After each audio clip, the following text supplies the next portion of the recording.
Você se lembra daquela época em que o termo carro popular no Brasil realmente significava algo acessível? Aqueles dias em que essas palavras eram sinônimos de economia e, acima de tudo, de preço baixo. Pois bem, essa realidade ficou no passado. Talvez você já tenha ouvido de um parente ou um amigo que os carros populares praticamente desapareceram no Brasil. E de certa forma eles têm razão. Os carros até existem, mas os preços estão longe de serem populares. Para você ter uma ideia, em 2014, o Fiat Uno, em sua versão mais básica, custava R$ 26.490. Já em 2024, o Fiat Mobi, que é quase equivalente ao mesmo carro, tem um preço inicial de R$ 72.990, na sua versão mais simples, onde até o volante não só é opcional por ser um item obrigatório. Se analisarmos a lista dos 10 carros mais baratos vendidos atualmente no Brasil, apenas 3 custam menos do que R$ 75 mil. E alguns já ultrapassam a marca dos R$ 90 mil. O governo tem se esforçado para tentar tornar o carro popular realmente acessível novamente, como demonstrado pelo recente pacote de incentivos de cerca de 19 bilhões de reais. No entanto, além de ser um valor baixo para o mercado automotivo, essa medida só vai acabar beneficiando as próprias montadoras, sem realmente resolver o problema. Isso porque há fatores estruturais que contribuem para os altos preços dos veículos no Brasil, sendo que o próprio governo é um dos maiores responsáveis por esses valores exorbitantes. E aí fica a questão: por que os carros no Brasil são tão caros? Justamente agora, quando chegou a nossa vez de comprar, os preços dispararam. Vamos discorrer aqui sobre 4 motivos nos quais fazem o brasileiro pagar tão caro para ter o tão sonhado automóvel.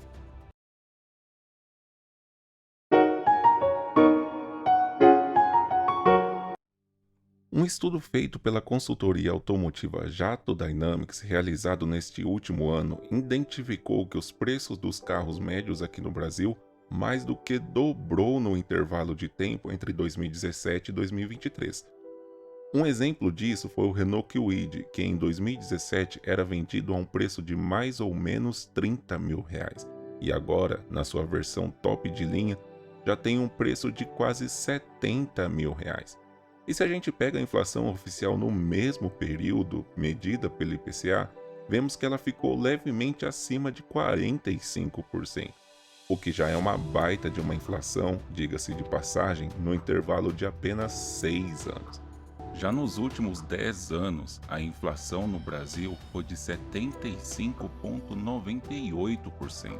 E se a gente comparar o Chevrolet Onix, que em 2014 era vendido em sua versão LS por R$ 29.990, já em 2024, sua versão LT está sendo vendida por R$ 84.390, ou seja, um crescimento de 181%. Isso nos leva a crer que não é só a inflação que impactam os preços dos automóveis. Só que aí nós temos que lembrar o seguinte: a inflação medida pelo IPCA é uma média de uma cesta de produtos para famílias que ganham entre 1 e 40 salário mínimo. Ou seja, é uma cesta de consumo bem diferente. Então há uma certa padronização que não reflete a realidade. Em 2022, onde a média da inflação chegou em 10%, houve muitos itens que eram demandados pelo brasileiro subindo muito além dos 10%. Havia itens no mercado subindo 20% ou 30%. Mas você também tinha itens que não eram demandados que, embora estivessem na cesta de consumo do brasileiro, caíam de preço, como por exemplo passagens aéreas, porque muita gente não estava viajando à época. Embora vários itens tenham subido 20% ou mais, houve outros itens que as pessoas não estavam demandando, caindo então de preço, deixando a inflação com uma média mais baixa.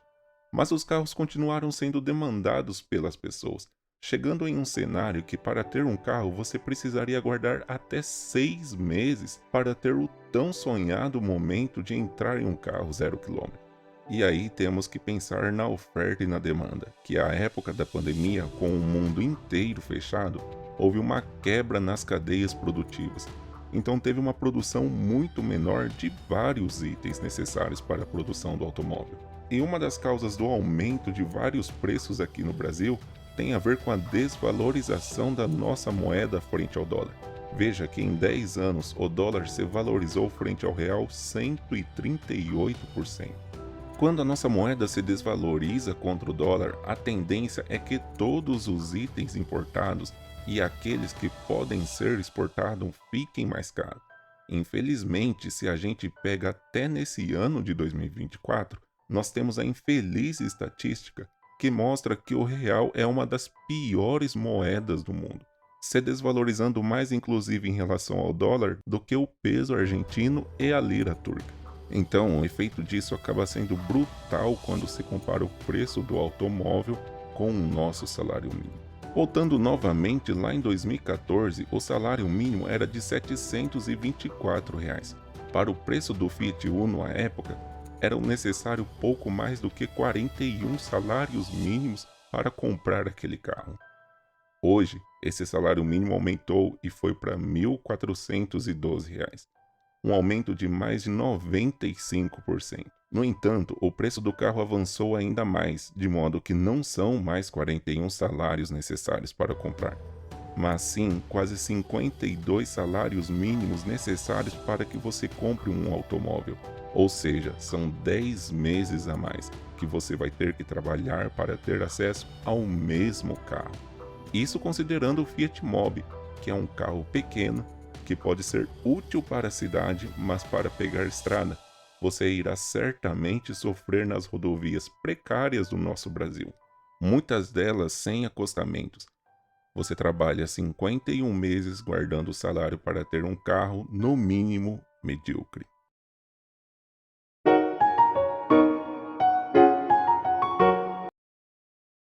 Partindo agora para o nosso segundo fator, além de a nossa moeda ser fraca e se desvalorizar, de sermos um país com uma inflação historicamente alta e de não haver expectativa de nenhuma mudança nessa trajetória da nossa moeda, temos um outro ponto aqui no Brasil e aposto que você já sabe, que é a parte dos impostos. Os carros no Brasil são altamente tributados. Para você ter uma ideia, o imposto total sobre carros nacionais varia entre 30% a 48,6%, e nos importados variam entre 60,6% até 78,6%. Vamos pegar aqui uma espécie de meio caminho, 50%, para ficar uma conta mais simples. Se você compra um carro, por exemplo, de R$ 200 mil, 50% disso, ou seja, R$ 100 mil, seriam impostos. Se a gente fosse seguir essa dinâmica, na verdade esse imposto não é de 50%, é de 100%. Porque você pagaria 100 mil nesse carro hipotético e teria mais 100 mil de impostos, ou seja, 100% de carga tributária. Essa seria a maneira correta de analisar os impostos para que possamos ter uma ideia do quão alta é a nossa carga tributária aqui no Brasil. E que imposto todo é esse? Primeiro a gente tem o IPI, que é o Imposto sobre Produtos Industrializados. Ele varia com o tipo e com a cilindrada do veículo, ou seja, quanto mais potente o motor, maior o imposto. E ele pode chegar até 25% do valor do automóvel. Somente o IPI. Se você pega um carro 1.0, ele paga 7%, um carro 2.0, 11%, desde que ambos sejam flex. Modelos com motores 1.0 a 2.0, movidos somente a gasolina, pagam 13%. Para veículos com mais potência, o percentual fica entre 18% e 25%. E aí você vê que não é apenas caro, também é mega complexo na maneira como funciona hoje. E aí, se é carro importado, ele também paga IPI, no caso de 30%. Segundo, temos o ICMS, Imposto sobre Circulação de Mercadorias e Serviços. É um imposto estadual onde ele vai variar de estado para estado, mas geralmente fica entre 12% e 18% de alíquota. E aí você tem mais dois impostos federais, o PIS, o Programa de Incentivo Social, e o COFINS, a Contribuição para o Financiamento da Seguridade Social, que juntas dão mais ou menos 9 ou até 11%. Veja essa imagem que traduz aquilo que é o somatório de encargos e de margem de lucro do preço de um veículo. Veja que a margem acaba sendo a menor parte, cerca de 10%. Mas comparando com outros países, onde primeiro você tem uma tributação bem mais simples, já que são países que já têm um imposto sobre o valor agregado, que é aquilo que a gente quer implementar aqui no Brasil com a reforma tributária, mas com uma alíquota mais baixa, é claro, que a do Brasil. Dados levantados pela ANFAV, Associação Nacional dos Fabricantes de Veículos Automotores, nos Estados Unidos a alíquota para um carro fica em torno de 6%, no Japão em torno de 9,9%, e aqui no Brasil a alíquota média, vamos lembrar que a gente vende muito mais carros populares do que os carros mais caros, então essa média é trazida para baixo em termos de alíquota, mas mesmo assim fica em torno de 30,4%. Ou seja, na média, 1/3 do preço do carro é imposto. Se de um carro de 100 mil, 33 é imposto, então na verdade o carro custa 66 mil e você paga mais 50% de imposto para chegar nos 33, que como eu já disse, é a maneira mais correta de fazer esta conta. Comparando com outros países desenvolvidos, dados de 2023 levantados pela Jato Dynamics, que mostra a diferença entre 3 carros que são vendidos aqui no Brasil e também no México, que é outro país emergente similar ao Brasil, e o México já trabalha com o IVA, que é o Imposto sobre Valor Agregado, na casa dos 16%. Como você pode ver nesta tabela, a gente tem o Renault Kwid no Brasil custando pouco mais de R$ 69 mil, um Volkswagen Nivus custando um pouco mais de R$ 127 mil e um Corolla Cross custando pouco mais de R$ 159 mil. Mas se você pega o preço do México, já com o preço convertido para reais, a gente vê que o percentual de preço aqui no Brasil é de 50% para o Kwid e quase 60% para o Corolla e 27% para o Nivus. Então não é que a gente é mais caro apenas dos países desenvolvidos. Também somos bem mais caros do que um país emergente como o México. E segundo Milad Kalume Neto, diretor da Jato Brasil, a diferença de preços começa pelos impostos. Mas por que diabos tantos impostos? A verdade é que as despesas públicas do Brasil dependem muito da tributação sobre o consumo, e é a fonte de receita que elas mais usam, e os carros são um alvo muito fácil para ser tributado. Primeiro porque são altamente demandados e segundo porque são bens de alto valor, então gera uma receita muito grande de impostos. Com a atual reforma tributária, a nossa expectativa em termos de alíquota para o nosso imposto de valor agregado daria em 26,5%, o que é um valor muito mais alto do que esses outros países e até mesmo o México, como dei de exemplo. Vai ser um dos maiores IVAs do mundo. Nessa estimativa, perderia, só que não para por aí. Não deve mudar muito o ponteiro, porque além do IVA, a gente vai colocar também um imposto seletivo sobre os carros, o popular Imposto sobre o Pecado, que seria um imposto usado para desincentivar o consumo sobre produtos que possam fazer mal à saúde, como por exemplo cigarros, bebidas e também ao meio ambiente, e nesse caso entra, meu amigo, os carros. Não só os movidos a combustíveis fósseis, como também os elétricos. E isso não é por conta da poluição causada pela bateria. Até pode usar isso como desculpa, mas o que eles realmente querem é tributar o nosso carrinho. Porque a gente já está acostumado a pagar altos impostos neles. Então, ao invés de reduzir, simplesmente mantém como está, com uma alíquota altíssima. E de quanto será essa alíquota de imposto seletivo? Na verdade, nós não sabemos. Então pode ser que ela seja mais baixa ou um pouco mais alta. Nós temos o IBS, Imposto sobre Bens e Serviços, e o CBS, Contribuição sobre Bens e Serviços, que vai ser estadual/municipal. esse com alíquota de 26,5%. E é um imposto seletivo com uma alíquota que nós não sabemos ainda. Mas como eu já disse, o brasileiro está acostumado a pagar caro nisso. Então deve ser uma alíquota no limite para que o preço se mantenha muito parecido com o que já está agora.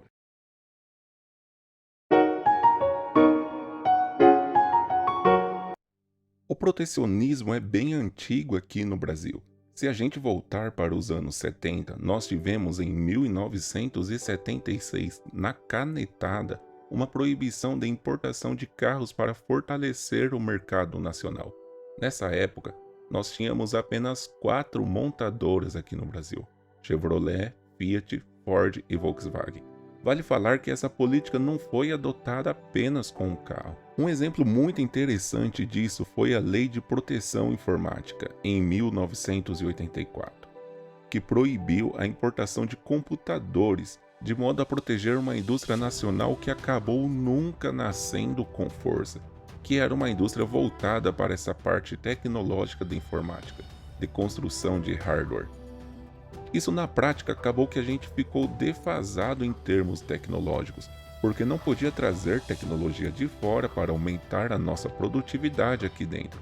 E aí veja o seguinte: se você tem a proibição de uma competição externa e apenas uns poucos competidores internamente disputando um grande mercado, esse mercado vai ser bom para todos esses 4 caras que nós tínhamos aqui, e não vai ser tão bom para você, consumidor. Porque afinal das contas, quanto mais competição, menor a margem, mais desconto a empresa tem que dar, mais oferta ela tem que fazer, melhor tem que ser o produto, porque senão ela perde mercado.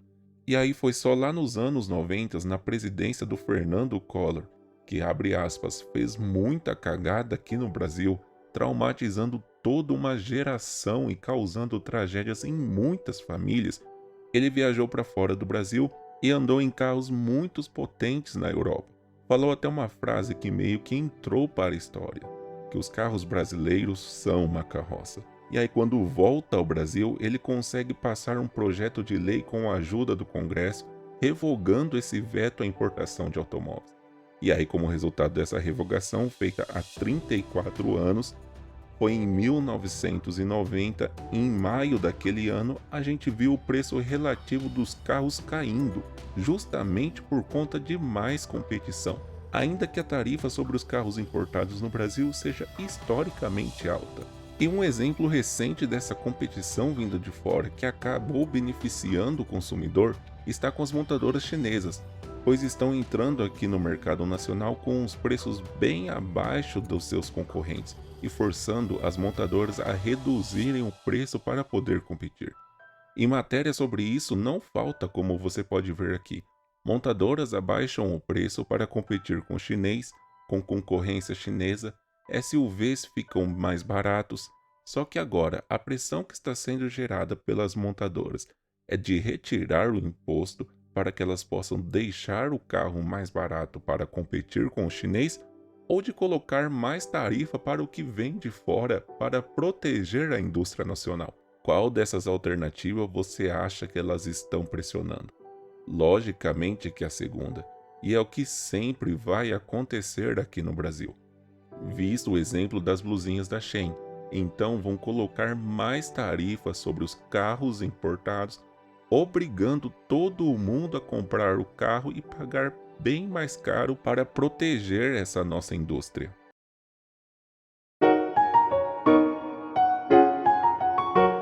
No termo custo de produção, a gente já abordou um fator que vai influenciar, que é a questão do câmbio. Então, se o real está depreciando em relação ao dólar, tudo que vir de fora acaba ficando mais caro. E isso vai ser repassado no final das contas para o consumidor. Mas além disso, tem a parte do custo trabalhista aqui no Brasil. Citando dados levantados pela FGV, a Fundação Getúlio Vargas, em parceria com a Confederação Nacional das Indústrias, apuraram que um custo de um funcionário pode chegar a ser cerca de 183% maior do que o salário bruto para essas empresas. Isso significa que se uma empresa fosse pagar R$ 1.000 para um funcionário, ela deveria gastar mais ou menos uns R$ 1.830 a mais em custos indiretos, coisas que ela paga, mas não vão diretamente para o colaborador. Só em certas épocas, como o 13º e outros é na aposentadoria, INSS e o FGTS, que eles só vão poder resgatar quando tiverem uma emergência. Enquanto isso, fica rendendo menos do que a inflação. E aí temos que ser lógicos, a empresa não faz caridade. Se ela vai pagar esse somatório de custos direto e indiretos, ela vai pagar isso para alguém que vai gerar mais do que esse custo. Só que não basta gerar mais, tem que gerar mais do que esse custo, fora os impostos que serão pagos, que a gente viu que são vários impostos em cima da produção de veículos. Então, no final das contas, o preço vai ficar consideravelmente mais alto, sem falar que, fora esses custos diretos e indiretos, as empresas que trabalham aqui no Brasil costumam fazer provisões para lidar com problemas trabalhistas. A Ford, que já não trabalha mais aqui no Brasil, encerrando as atividades entre os anos 2015 e 2021, eles chegaram a ser alvo de 4.930 processos trabalhistas, como você pode ver aqui nessa manchete. Se a gente pega todo o valor desses processos, o somatório chega a quase 900 milhões de reais de um possível passivo por conta desses processos. Tudo integra aquele pacote tão famoso chamado Custo Brasil.